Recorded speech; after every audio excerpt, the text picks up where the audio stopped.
일요일의 역사에 대해서 짤막하게 더 이야기를 할게요. PPT를 한번 보여주세요. 오늘 제가 강의한 거를 말씀을 한 거를 좀 나눠드리겠습니다.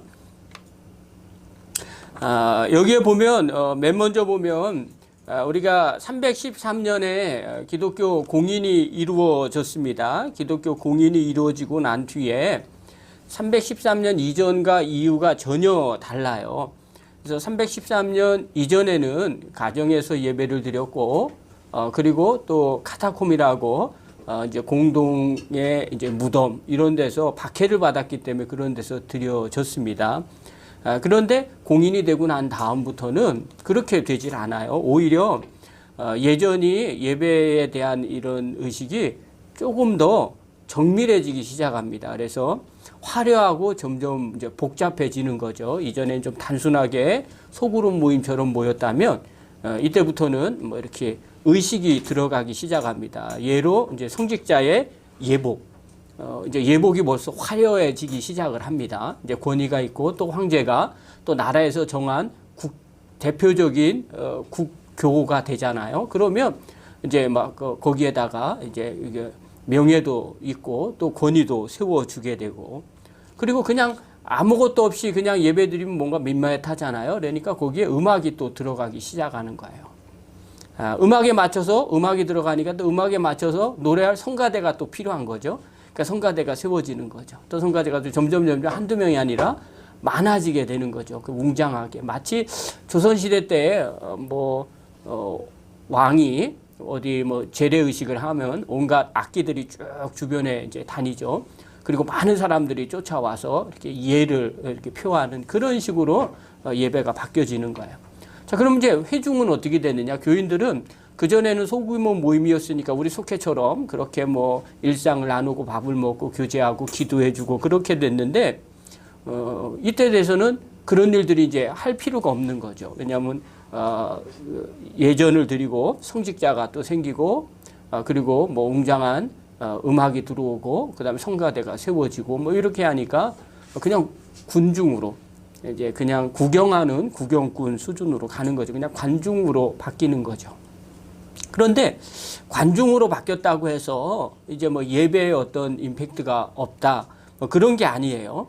그러니까 이분들은 이제 관중으로 가면서 무슨 생각이 들었냐면 이 예배를 조금 더 좀 경건하게 생각하고 거룩하게 생각을 합니다. 그래서 예배 참석하는 것만으로도 예배 자체에 아주 성스러운 은혜가 임한다, 또 하나님의 놀라운 은혜가 임한다고 믿었어요. 그러니까 예배 자체도 아주 근엄하게 아주 거룩하게 정성을 다해서 참여하게 되죠. 또 예배 드리는 것 그 자체가 경건의 상징이다, 이렇게 받아들였어요. 이때 정말 중요한 게 뭐였냐면 이제 회중이 참여할 수 있는 부분은 이제 성찬 받을 때, 이 성찬은 또 놀라운 거죠. 우리가 고통과 절망 가운데서 주님께서 우리에게 소망을 준 떡과 포도주, 당신의 몸과 살이에요. 이건 중세에 가면 성찬이 조금 더 바뀌기 시작합니다. 점점 더 거룩해지니까 이제는 이제 어디까지 가냐면 성찬하는 그 순간에 이 포도주는 주님의 피가 돼버려요.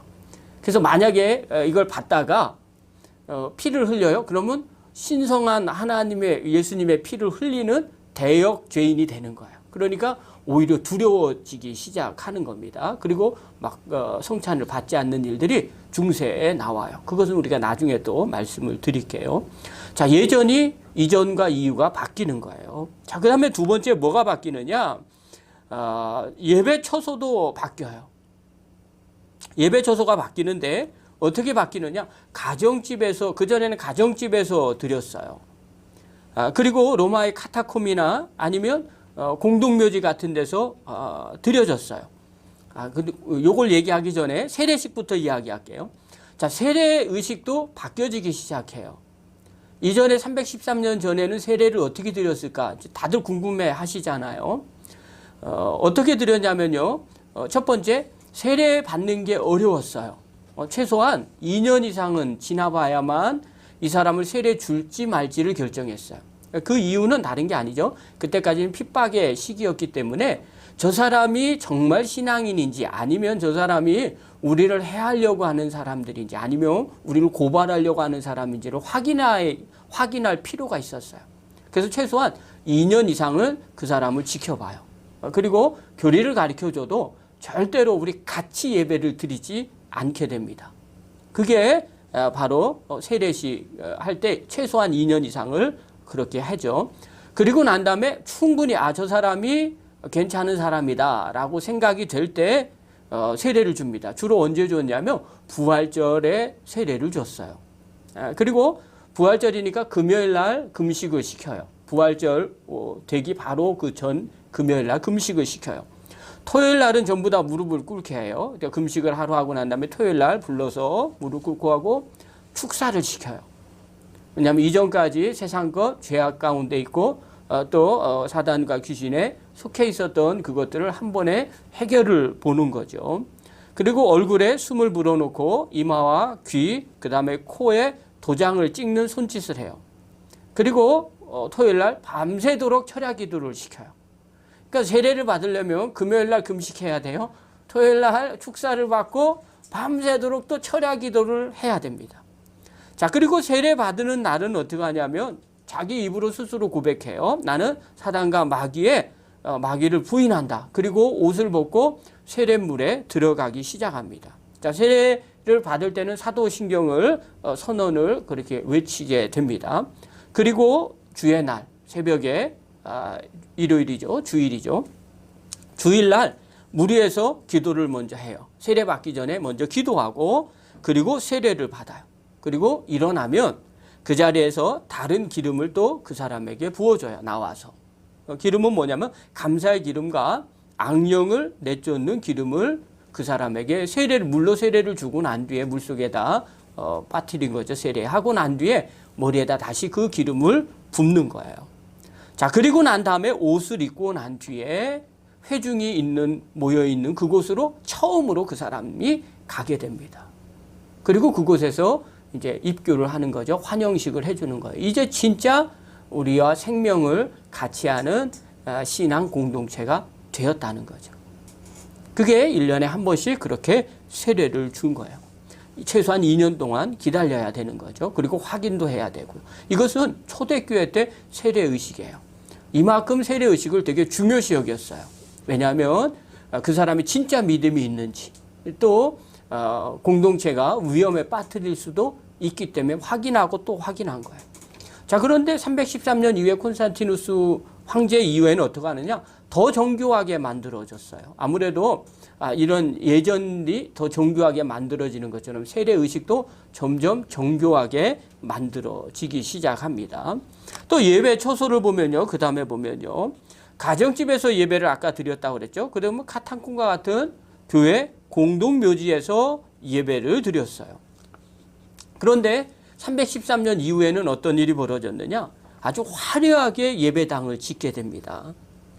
그리고 왜 어떻게 화려하게 예배당을 짓냐면 황제가 국교로 봉인했으니까 자신을 드높이려면 교회를 자기가 세우게 되는 거죠. 그러니까 당연히 황제가 키우는데 조그맣게 키울 수 없잖아요. 크게 짓게 되는 거죠.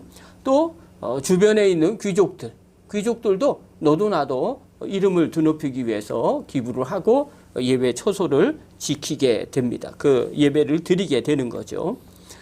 그리고 난 뒤에 무슨 형태로 드리냐면요. 로마의 공공기관의 설계 도면을 갖고 와서 그 모습대로 크게 교회를 짓게 됩니다. 그걸 그때 지금 표현으로 바실리카 이렇게 표현해요. 그래서 우리가 초대교회에 성지순례를 가면 터키나 그리스, 로마 이때 가면 예배당 터가 다 바실리카라고 표현되는 그런 로마 시대의 공공기관처럼 생긴 예배당을 볼 수가 있어요.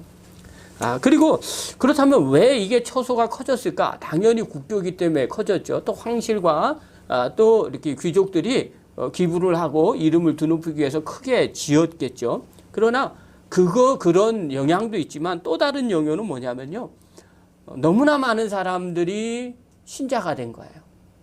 그러니까 그전까지는 핍박 가운데 있었다가 국교로 되니까 모든 국민들이 전부 다 신자가 돼야 되잖아요. 그러니까 세례를 받으러 오니까 조그만 데가 있을 수가 없는 거예요. 커야만 그 사람들을 받게 되는 거죠. 그래서 사람들이 너무 많이 밀려와서 키운 거예요. 자, 이 부분은 정말 중요한 거예요. 왜냐하면 우리도 그럴 때가 있잖아요. 한국교회가 예배당이 큰 교회가 있어요. 왜 클까요? 너무 비좁으니까 자꾸 크게 질 수밖에 없는 그런 구조가 돼요. 충분히 이해하는 거죠. 아, 그럴 수 있겠다. 그렇게 생각이 돼요. 그때 당시에는 313년도에는 아직 타락하지가 않았어요. 그래서 막 밀려 들어오니까 크게 지을 수밖에 없는 거죠. 자, 그러면 세례를 어떻게 준비를 했을까? 아까도 이야기했지만 세례 준비는 신앙의 시간이 좀 오래 걸렸어요. 2년 이상 그렇게 진짜 신앙인인지 아닌지를 확인한 거죠. 자, 이게 정말 중요해요. 왜냐하면 초대교회 성도들이 왜 영성이 있었는가라고 물어보면 이 부분을 얘기해 줄 수 있어요. 그분은 살아있는 체험적인 신앙인이었기 때문에 그게 가능한 거죠. 그러니까 그때는 핍박 가운데서 신앙생활 한다는 것은 모든 걸 버리고 신앙을 선택한 거예요. 그러니까 당연히 영적인 신앙인이 된 거죠. 근데 지금은 조금만 어려우면 신앙생활 하기가 쉽지 않아요. 또 사람들이 개인적인 성향이 너무 강하기 때문에 뭐 죽고 사는 문제가 아니잖아요. 요즘은 기분 따라 해요. 그러니까 아무래도 신앙이 초대교인처럼 그렇게 강할 수가 없는 거죠. 그런 면에서 이때 당시에는 핍박 가운데서도 신앙을 지키려고 하고 신앙생활을 하려고 하니까 정말 일당백의 신앙인들이 나오지 않았을까 생각이 들어요. 근데 313년이 되고 난 다음부터는 어떤 일이 벌어지냐? 신앙의 자유가 생겼어요. 또 국교가 돼요. 기독교를 선택해도 손해가 나지 않는 거예요. 자, 그러니까 이제 무슨 일이 생기냐면 굳이 저 사람을 확인할 필요가 없는 거예요.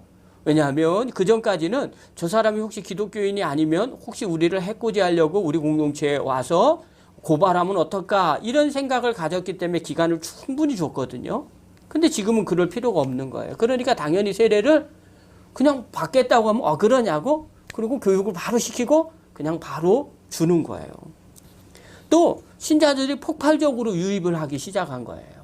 나라가 전부 다 기독교를 받게 되니까 또 예수님을 믿어라 이렇게 이야기를 하니까 너도 나도 이제 믿기 시작하는 거죠. 그러니까 교회마다 사람이 넘쳐나는 거예요. 넘쳐나니까 2년 동안 교육시킬 시간적인 여유가 없는 거예요.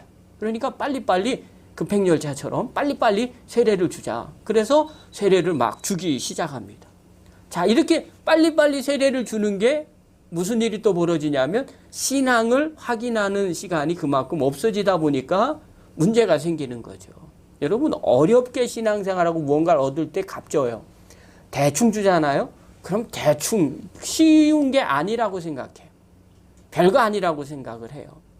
그러니까 신앙생활하는 자체가 그렇게 쉽게 생각한 거죠. 그래서 너무 빨리 주다 보니까 그런 안 좋은 일들이 생기기 시작해요. 자, 그러니까 그 다음 어떤 일이 뭐냐. 2년 동안 최대한 시간을 벌면서 그들을 교육하고 가르쳤던 학습교인이라고 얘기하는데 이 학습교인이 없어진 거예요. 빨리빨리 줘야 되니까 더 이상 2년 동안 기다릴 필요가 없는 거죠. 또 무슨 일이 벌어졌냐면 이전에는 313년 이전에는요. 정말 내가 믿어야 되겠다 하는 사람들만 세례를 받았어요. 그러니까 초대교회 때는 유아세례에 대해서 뭐라고 이야기하는 문헌이 없어요. 그냥 어른들 신앙생활 내가 고백하니까 주는 거였어요. 313년이 넘어오고 난 다음부터는 이제 전 국민이 다 세례를 받기 시작한 거예요. 그러니까 누구부터 보게 되느냐? 이제 어른들이 다 받고 난 다음에 이제 아이들이 태어났어요. 마치 우리 모태신앙처럼 아이들도 로마의 시민이 된 거예요. 그러니까 당연히 어떻게 해요? 어렸을 때부터 세례를 받기 시작하는 거예요. 그래서 특징이 어떤 일이냐면 중세로 넘어가면 어른들 세례는 거의 없었어요. 이교도들이나 이렇게 개종할 때나 세례 정도 주는 거고요. 전쟁에서 포로로 끌고 왔을 때 내가 예수 믿어야 되겠다. 그래서 나이 든 사람 세례를 받을 정도고요. 나머지들은 전부 다 어렸을 때부터 다 세례를 받아서 유아 세례들만 세례식이 거행이 됐었어요. 이게 중세 때예요. 이렇게 하다 보니까 문제가 또 불거진 거예요. 중세 때요. 제세례파라고 아주 중요한 사건이에요. 종교사적으로요. 이건 뭐냐면 다 유아들만 세례를 받으니까 신앙 고백이 안 된 거예요. 그리고 신앙생활을 안 하는 거예요. 그러니까 무슨 얘기가 나온 거냐면 그때 당시에는 세례만 받으면 다 천국 간다고 생각을 했었거든요. 중세 때는요. 그러니까 그거에 대한 질문을 던지는 거예요. 진짜냐? 유아 세례 받아갖고 천국 가는 거냐? 신앙 고백도 하지 않았는데. 그러면서 제세례파가 어떻게 생각하냐면 인격적으로 자기가 이성이 있었을 때 자기가 스스로 고백해야 된다. 자기가 스스로 신앙을 고백해야 된다. 그러니까 다 어렸을 때부터 받았던 사람들이었으니까 유아 세례를 받았던 사람이니까 나이가 들어서 그렇지 내가 다시 신앙을 고백해야 되겠다. 그러면서 내가 다시 세례를 받아야 되겠다. 그게 제세례파예요. 그러니까 사람들이 또 뭐라고 얘기를 하겠죠. 아니 왜 세례를 또 2번 받아? 근데 그 사람들을 어떻게 비판하냐면 중세는요. 그래? 그렇게 물속에서 세례 받고 싶어? 그래? 한번 그럼 받아. 그러고 난 다음에 물속에서 집어넣고 못 나오게 했어요.